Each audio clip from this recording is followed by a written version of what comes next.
আমরা সরকারকে প্রত্যাহার করতে বাধ্য করব।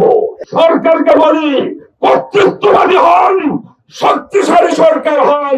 অবিলম্বে 2-1 মাসের মধ্যে খুনি হাসিনার 2-1টি মামলার রায় জাতি প্রত্যাশা করে। আজকে খুনি শেখ হাসিনা এদেশ থেকে পালিয়ে গেলেও তার ষড়যন্ত্র এখনো বন্ধ হয় নাই।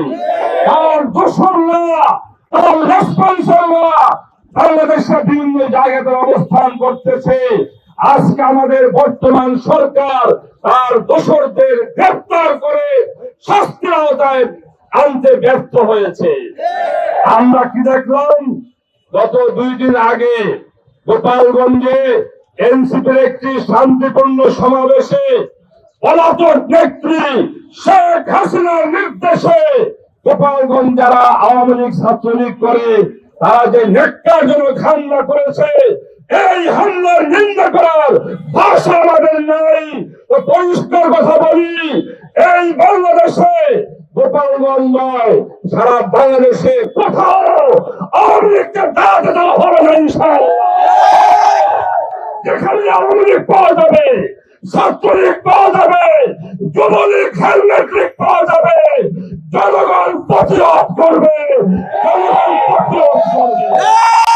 যদি কোন সরকারের কোন কর্মকর্তা, প্রশাসনিক কর্মকর্তা খুনি শেখ হাসিনার দোসরদের পুনর্বাসন করার চিন্তা করেন, এক্সট্রিম মশার কয়েল প্ল্যান্ট ফাইবার দিয়ে তৈরি, তাই সহজে ভাঙে না, সুগন্ধিযুক্ত ও নিরবিচ্ছিন্নভাবে জ্বলে। ডেঙ্গু, চিকুনগুনিয়া বাহি সহ যে কোনো মশার বিরুদ্ধে দেয় এক্সট্রিম সুরক্ষা। তাদেরকে রক্ষা করার চিন্তা করেন, তাহলে আপনাদের বিরুদ্ধে আমাদের আন্দোলন চলবে। দ্বিতীয় বিষয় হলো, আমরা বারবার বলে আসতেছি, ঢাকা শহরে জাতিসংঘের মানবাধিকার কমিশনের কার্যকর করার জন্য বর্তমান গভর্নমেন্ট তারা নীতিগত সিদ্ধান্ত দিয়েছে।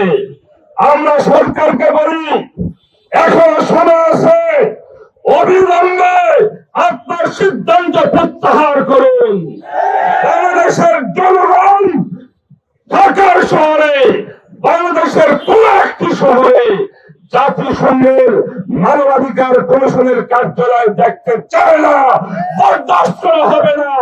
যে কোনো মূল্যে এই সিদ্ধান্ত আমরা সরকারকে প্রত্যাহার করতে বাধ্য করব ইনশাআল্লাহ।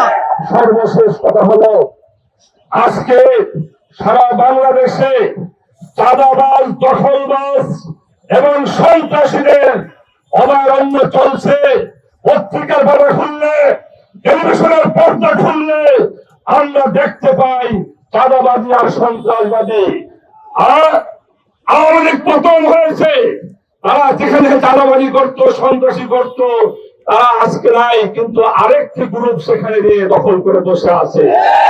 পরিষ্কার বলি, সরকারকে বলি, কর্তৃত্ববাদী হন, শক্তিশালী সরকার হন।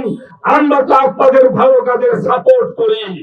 অবশ্যই চাঁদাবাজ, সন্ত্রাসবাদের বিরুদ্ধে আপনারা কঠোর অবস্থান নিলে বাংলাদেশ খেলাফত মজলিস এবং এদেশের জনগণ আপনাদের পক্ষে একসাথে কাজ করবে, কাঁধে কাঁধ মিলিয়ে। বাংলাদেশে কোন চাঁদাবাজের স্থান হবে না, কোন সন্ত্রাসের স্থান হবে না, কোন দখলবাদী চলবে না।